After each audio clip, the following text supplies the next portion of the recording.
At our wedding, my closest friend raised her glass. "I hope Rowan treats you better than your exes did," she said. The guests erupted in laughter, everyone except me. For weeks she had been exchanging messages with my fiancé. I stayed silent, kept a sweet smile on my face. Then I handed the evidence to his mother. That night ended with a single toast and 2 fractured hearts. The moment Maris completed her speech, the champagne flute I was holding shattered in my hand.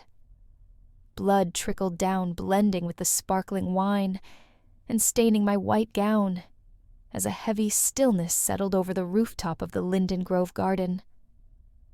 For a few agonizing seconds, no one moved.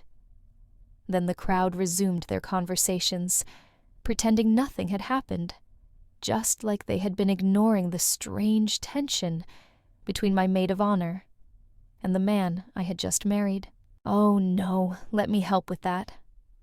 Maris offered quickly, stepping toward me with a napkin in hand, her concern perfectly staged. It was the same look she wore when she texted Rowan at 2 a.m. the previous Tuesday. "I'm fine," I replied, my tone, even though a hurricane was swirling beneath my skin. This was supposed to be my wedding day, the culmination of every dream I'd scribbled into notebooks since I was 14. And now, it was poisoned by just 7 words, delivered with polished ease. "Rowan, I hope you treat Callista better than her exes did."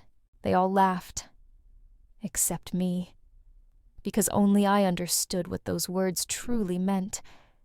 Blood and champagne mingled as they dripped onto the soft ivory of my dress. The rooftop fell into an eerie hush. For 3 long seconds, everyone stared, frozen in place. Then, as if someone had flipped a switch, the room stirred back to life. Conversations resumed. Laughter sparked again. It was as though the moment had been erased, just like the way people had been pretending not to notice the simmering tension between my maid of honor and the man I had just married. Maris rushed toward me, napkin in hand, her face arranged into a picture of worry so precise it had to be rehearsed. It was the same face she had on while texting Rowan last Tuesday at 2 a.m. I told her I could handle it, my voice calm, despite the storm churning beneath my skin. This day was supposed to be the most radiant chapter of my life, the one I had envisioned 1,000 times in childhood journals. But those carefully constructed dreams were being dismantled by a single line, delivered as though it were nothing. "Rowan, I hope you treat Callista better than her exes did." The guests laughed. Everyone found it amusing, everyone except me, because I was the only one who understood the venom hidden beneath the sweetness.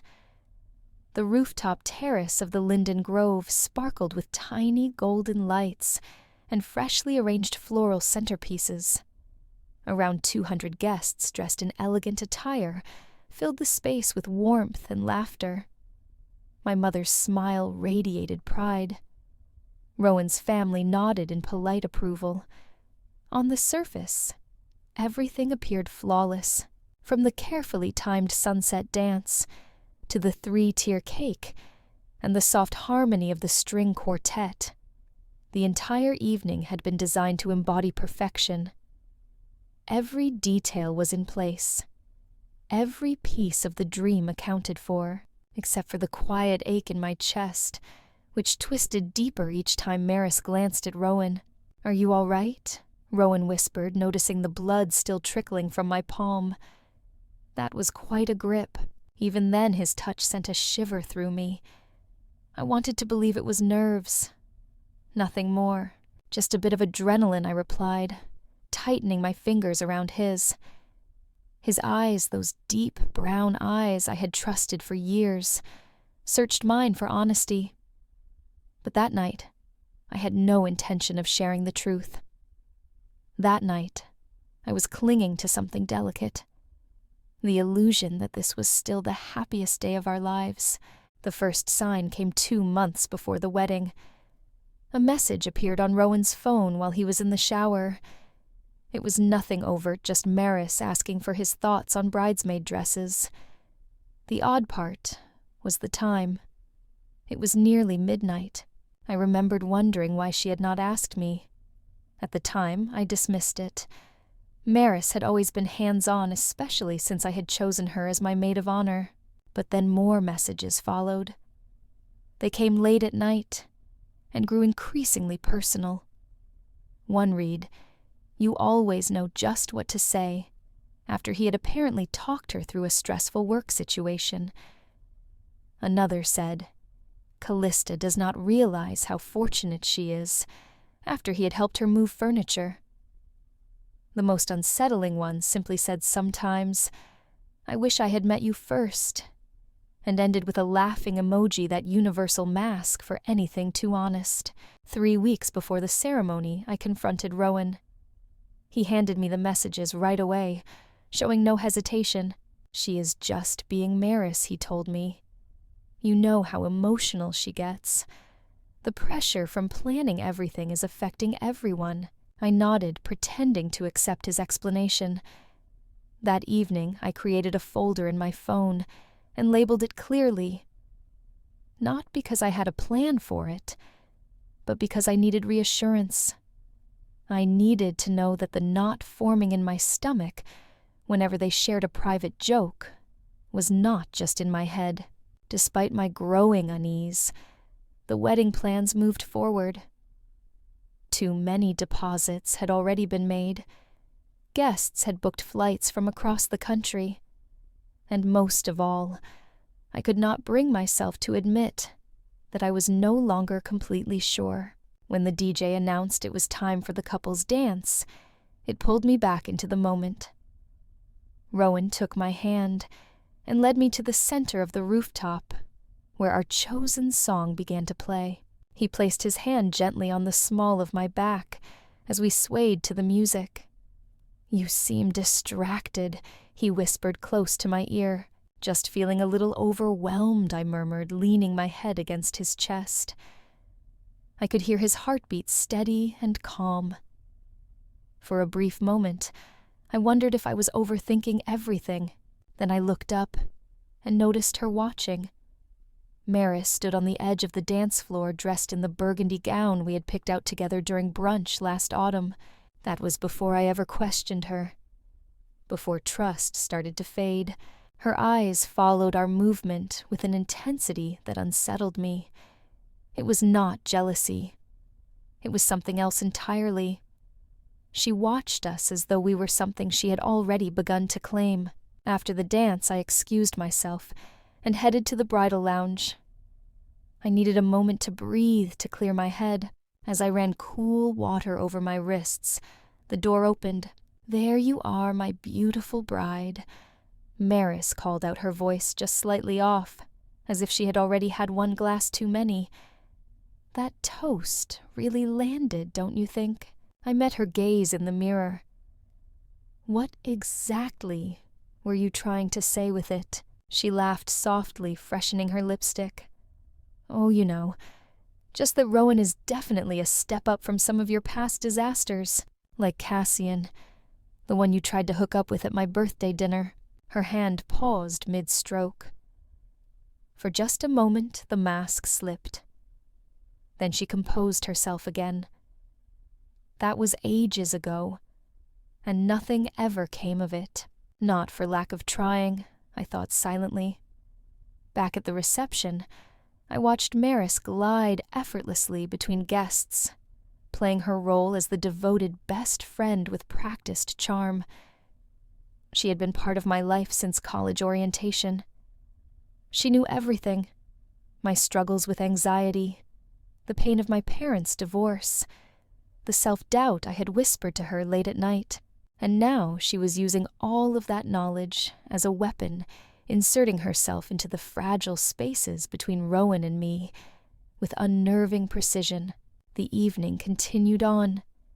We cut the cake, tossed the bouquet, took photographs with family, On the surface, everything appeared as it should, but inside, I felt like a stranger moving through someone else's wedding. Every time I picked up my phone, the folder named Evidence stared back at me like a quiet warning. Every time I glanced at Rowan, I asked myself the same question. Was he truly unaware, or was he simply good at pretending? Later that night, Maris approached us for a photo. She slid her arm around Rowan's waist with casual familiarity. To the happy couple, she said, her fingers resting on his jacket longer than necessary, and to a future built on kept promises. It was then I realized that confronting her head-on would achieve nothing. This was not a moment for scenes or accusations.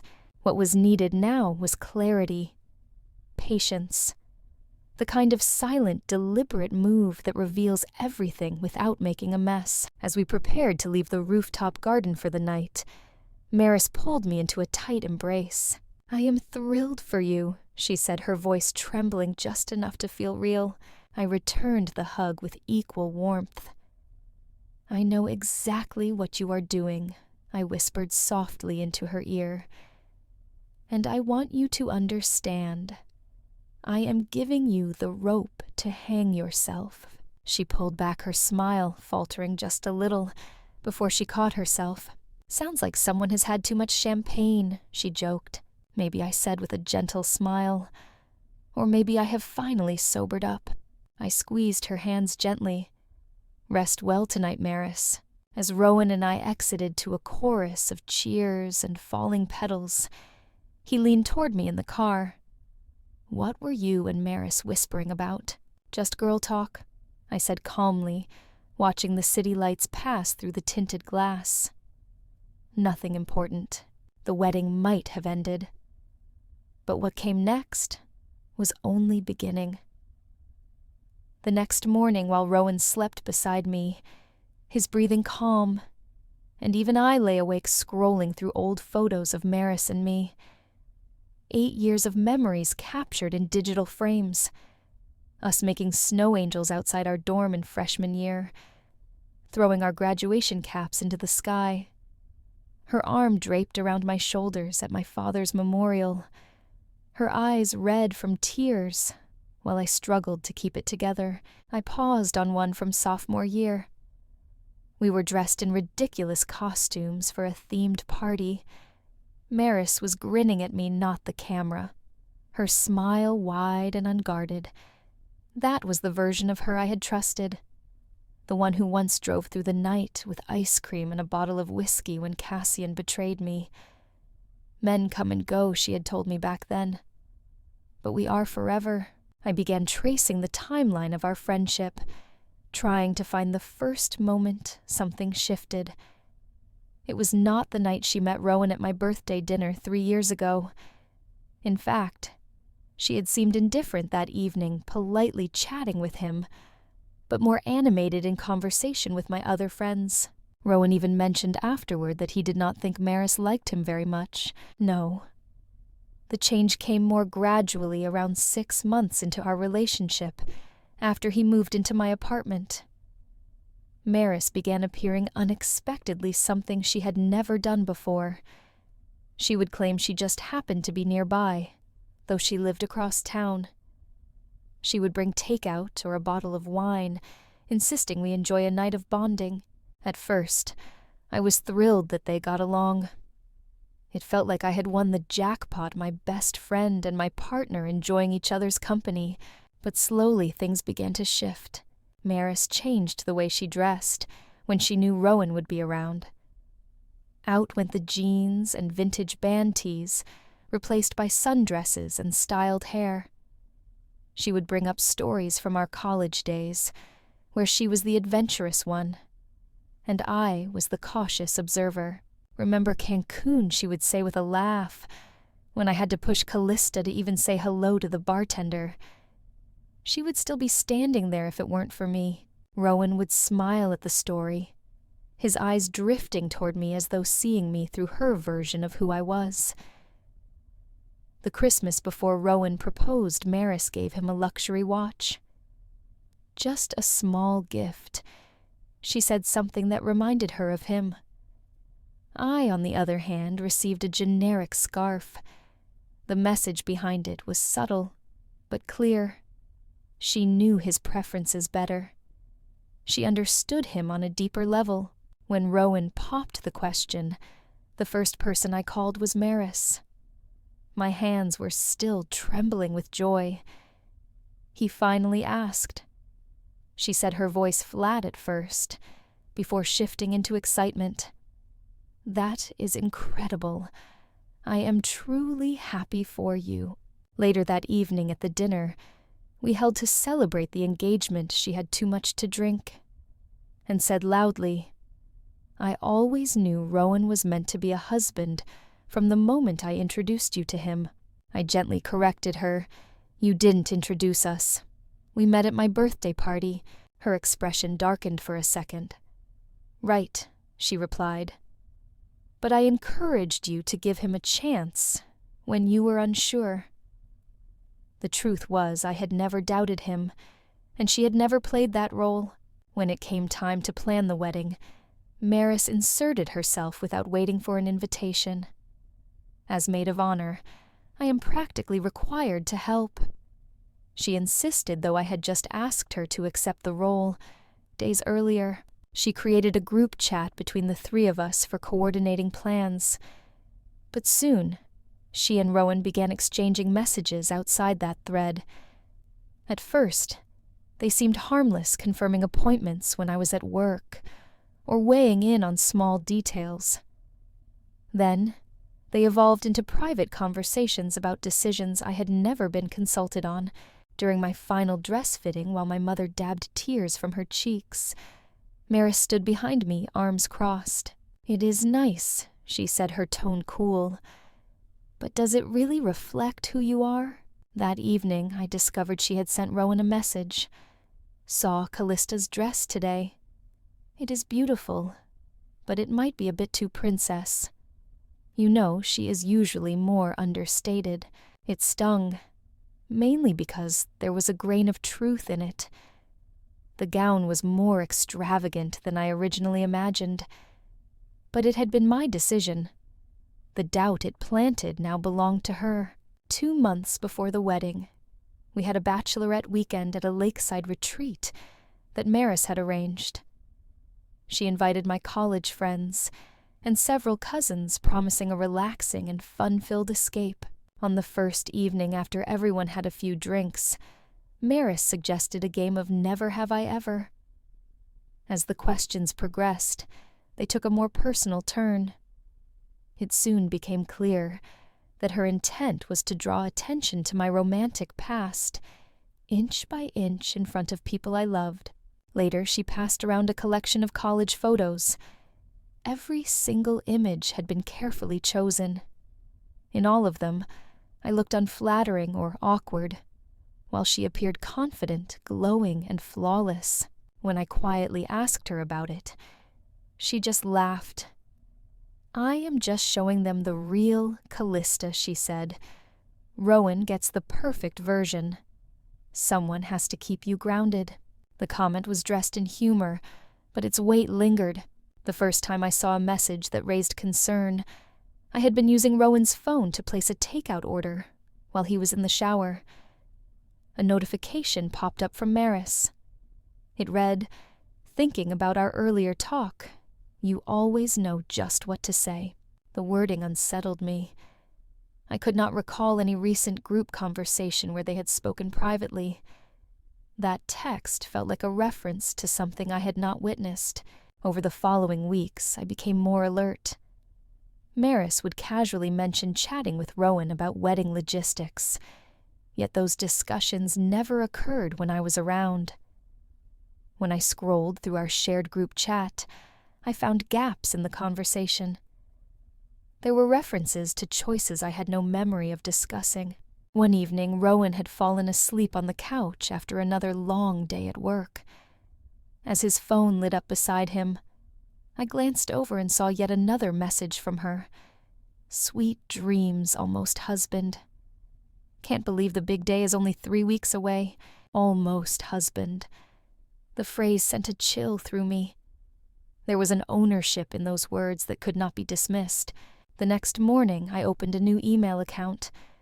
I started forwarding myself screenshots of their texts.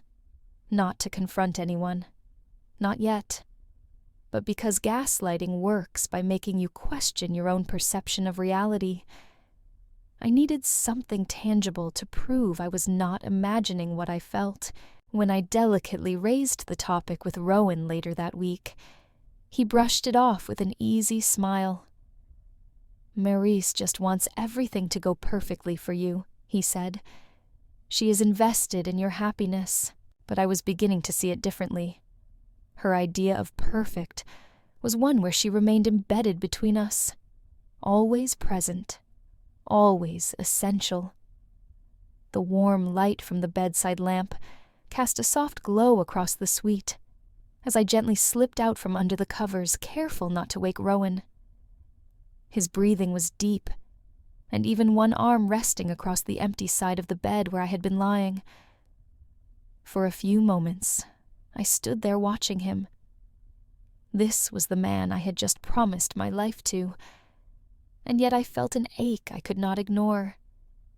It was somewhere between love and something harder to name. I made my way over to the antique writing desk, positioned near the window, opened my laptop, and logged into the private email account I had created weeks earlier. I had named it Truthkeeper 22. A little dramatic, maybe, but it served its purpose. It had become my quiet vault for everything I needed to preserve. This wedding night should have looked very different. I should have been curled next to him, whispering about our future, not combing through evidence of emotional betrayal. Still wearing the silk nightgown I had carefully chosen for this night, I began sorting through every screenshot I had collected. I arranged the messages in chronological order, beginning with the earliest interactions from 3 months earlier. At first, the tone was neutral. Things like "Callista is swamped with work. Could you handle the florist?" or "You are better at finances than she is, thank you for taking care of the deposit." They were small things, veiled suggestions that implied Rowan was more capable, more reliable. Then about 8 weeks before the wedding, the messages began to shift. Maris would say things like, "I had a terrible day. Can we talk later?" Or, "You always know how to make me feel better." Compliments that blurred boundaries. There was one message in particular about his suit fitting.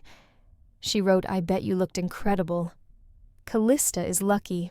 Rowan's replies remained friendly, but never crossed the line, at least not obviously.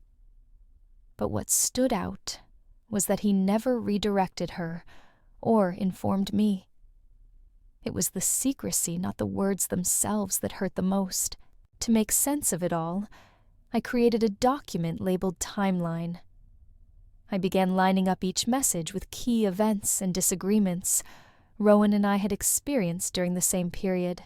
A pattern began to emerge. At my bridal shower, the theme was centered around summer blossoms, complete with pastel decorations and floral patterned pastries. Maris had taken charge of the planning, and everything looked elegant, even picture-perfect. But for me, the entire event felt like walking through a carefully staged play. When it came time to open the gifts, I noticed something peculiar. Each box I unwrapped had a small, color-coded tag. Yellow for keepsakes, green for practical household items, and pink for personal or intimate presents. It seemed harmless at first, an organizational detail Maris claimed would help me remember who gave what. But as I began opening the boxes marked pink, I quickly realized something was off. Each gift in that category was strangely inappropriate, oddly specific, or downright uncomfortable. One was a lace robe in a color I despised. Another was a book about rekindling passion when attraction fades. The last was a novelty item I would never show anyone, let alone open in front of my grandmother. The laughter that followed wasn't malicious from the group, just surprised and awkward.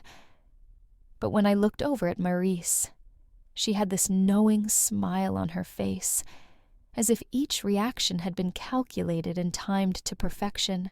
After the party, I pulled her aside and asked quietly, "Was this supposed to be funny?" She raised her eyebrows and said, "It is just a little cheeky fun, Callista. You have always taken yourself so seriously. A little laughter is good for the nerves."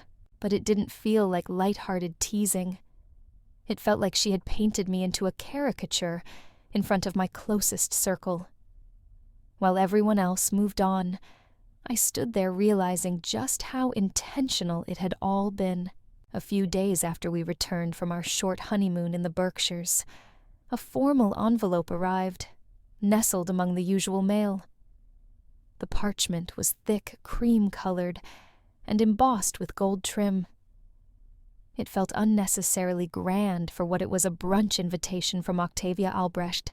It was to be held at her residence in the Upper East Side, a polished penthouse, with views of the park reserved for moments she deemed worthy of spectacle.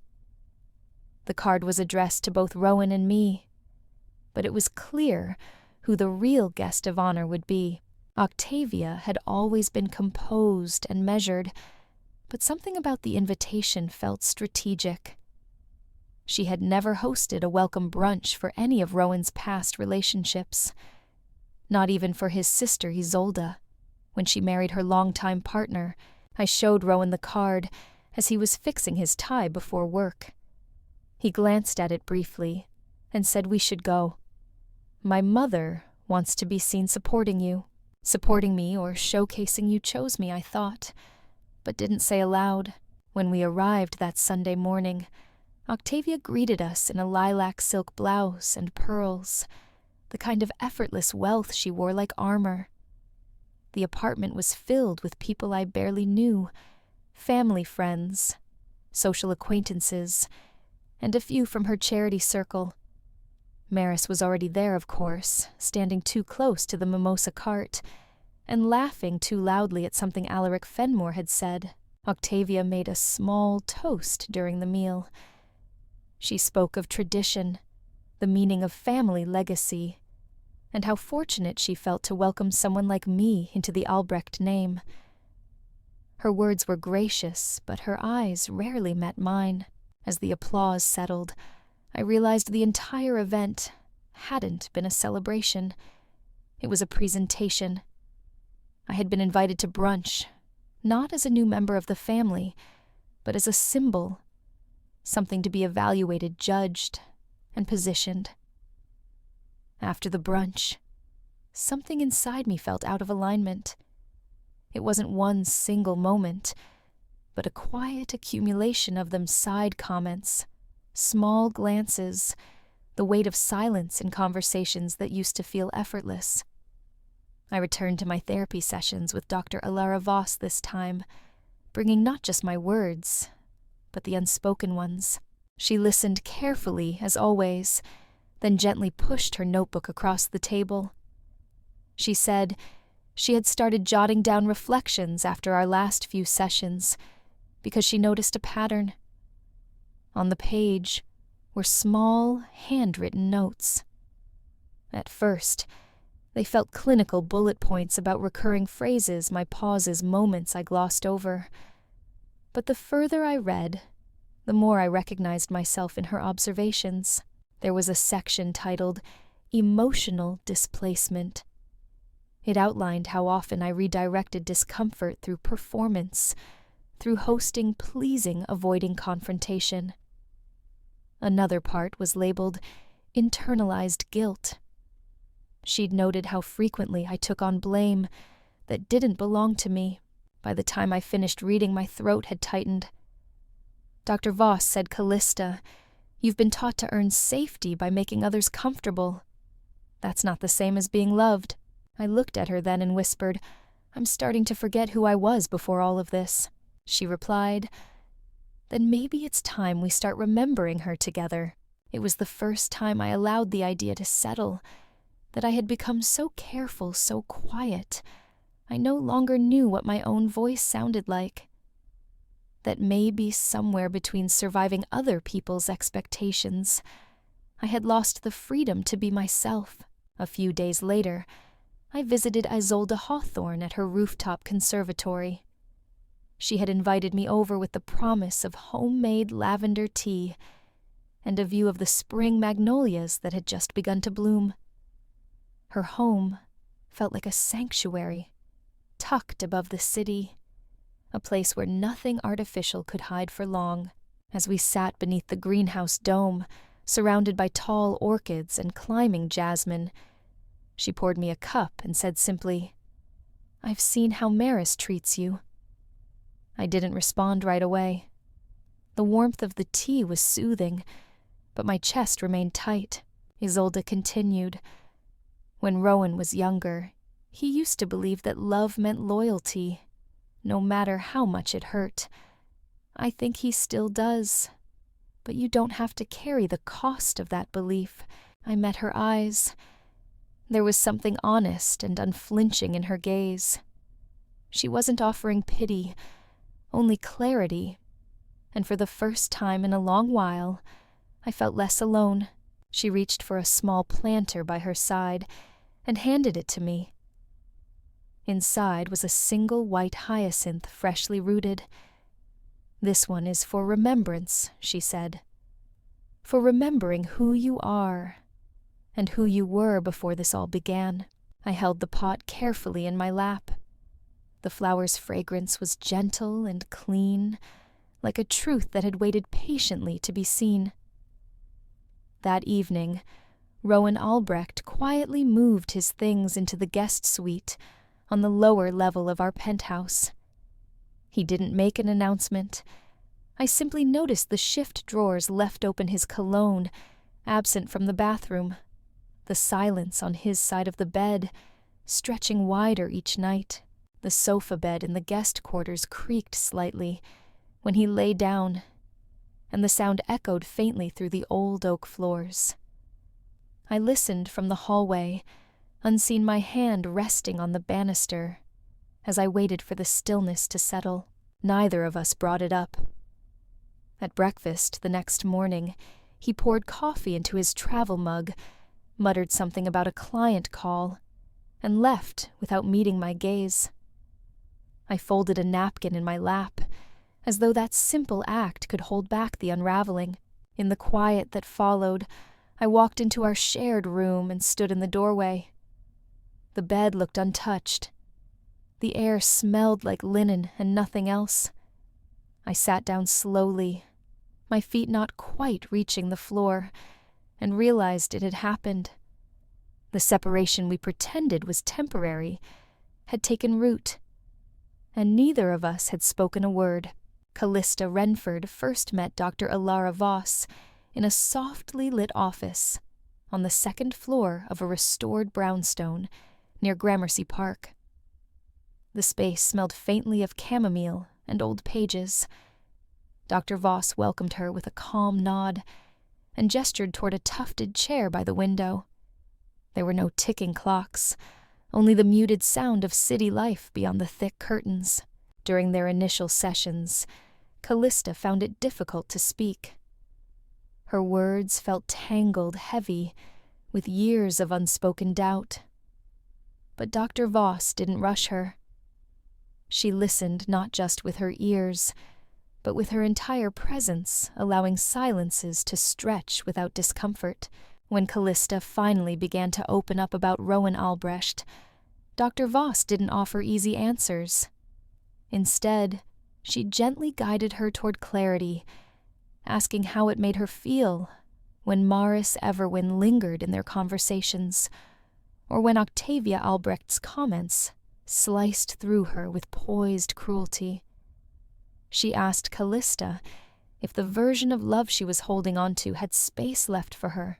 In time, Callista found herself saying things she had buried for years, about Cassian Thorne, about the guilt of leaving, about how she felt invisible in her own marriage. Dr. Voss never judged. She simply held space, and for the first time in months, maybe even years, Callista Renford didn't feel completely alone. Rowan Albrecht didn't arrive with an apology. Instead, he came to Callista Renford with a quiet expression that carried no excuses, only acknowledgement. He stood at the threshold of the rooftop garden at the Armitage, where sunlight brushed the hydrangeas, and waited until she turned toward him. There were no grand gestures, no pleading words or sudden outbursts. Just Rowan in a pressed shirt that looked like it had been chosen with care, and eyes that no longer darted away from hers.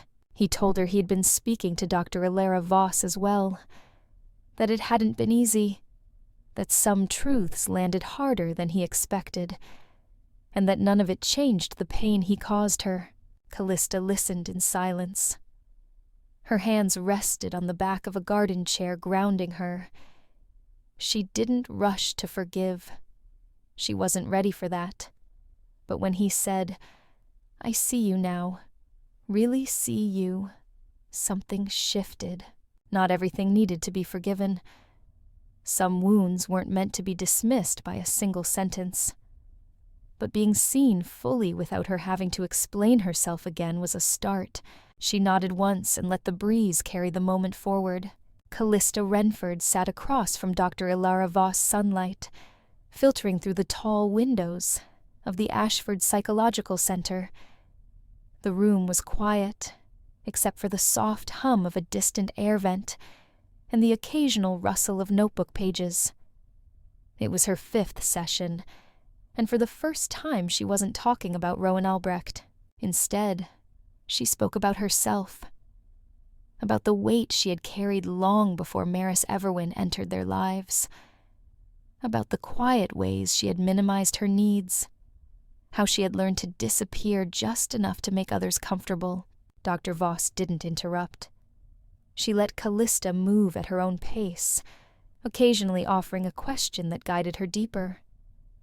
When Callista mentioned her father's early death and how her mother's silence had become a blueprint for survival, Dr. Voss simply nodded her eyes, steady, present.